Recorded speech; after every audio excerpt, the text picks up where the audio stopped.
Hello అండి, welcome to my channel Kriti boutique. మా friend వచ్చేసి పట్టు సారీస్ అనమాట 2 సారీస్ ఇచ్చారు.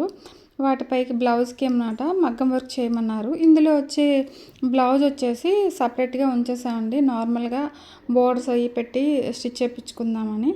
దీనికి సపరేట్గా వచ్చేసి జాస్మినీ పట్టు అని వేరే క్లాత్ తీసుకొని దానిపైన అనమాట వర్క్ చేసాము. వర్క్ కూడా నెట్ బ్లౌజ్కి వచ్చేసి నెట్ వచ్చిందండి. చాలా బాగా వచ్చింది. డిజైన్ కూడా అన్నీ చాలా బాగా వచ్చాయి. వర్క్ చేపించాము. ఇందులో వచ్చేసి నాట్ వర్క్, స్ప్రింగ్, కతానా, బీడ్స్, చిప్స్ వాడాము. అంటే లైట్గా వాడాము, ఎక్కువ ఇది కాకుండా. ఇంకోటి ఏంటి అంటే మగ్గం వర్క్లో ఎప్పుడైనా సరే చిన్నది ఆ బీడ్స్, స్టోన్స్ అవి వాడితే కొంచెం షైన్ ఉంటుందండి, బాగుంటుంది, లుక్ బాగుంటుంది. నార్మల్గా థ్రెడ్ అంటే కొంచెం మిషన్ వర్క్లా అనిపిస్తుంది, అంత లుక్ అనిపించదు. బ్యాక్ సైడ్ వచ్చేసి ఇలా నెట్ పెట్టి ఇలా పాట్ షేప్ లాగా చాలా బాగా వచ్చింది. వేసుకుంటే మట్టుగా అద్దినట్టుగా వచ్చింది. ప్రిన్స్ కట్ పెట్టి స్టిచ్ చేసాము. చాలా బాగుంది. నేను ఎప్పుడూ చెప్తా ఉంటాను కదా, సారీలో బ్లౌజ్ వచ్చేసి అలాగే స్టిచ్ చేయించుకోండి.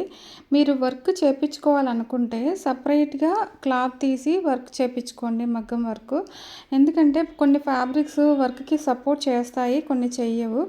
అదేంటంటే క్లాత్ అనమాట ఇటు జరిగిపోయినట్టుగా అనిపిస్తుంది. అందులోకి ప్యూర్ పట్టు అయితే అసలు సపోర్ట్ చేయదండి. దూరంగా వర్క్ చేసేటప్పుడు హోల్స్ అయ్యి వచ్చేస్తాయి అన్నమాట.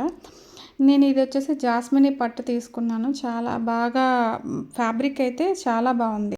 సారీ కలర్ కాంబినేషన్ అయితే చాలా బాగుందండి. లైట్ పింక్కి డార్క్ రాణి పింక్ అనమాట వచ్చింది. ఇది రేర్ కాంబినేషన్ అండి. సారీ అయితే మన దగ్గర అయితే తీసుకోలేదు, వేరే దగ్గర తీసుకున్నారు. తీసుకుని మనకి వర్క్కి అనమాట ఇచ్చారు. 2 సారీస్. ఇంకొకటి వచ్చేసి అది పింకిష్ రెడ్ వస్తుంది. అది కూడా మీకు వీడియో చేసి చూపిస్తాను. దానిపైన కూడా వర్క్ చేసాము. చాలా బాగా వచ్చాయి అనమాట. నేను పర్సనల్గా అయితే నేను చాలా హ్యాపీ అండి, అంత బాగా వచ్చింది వర్క్.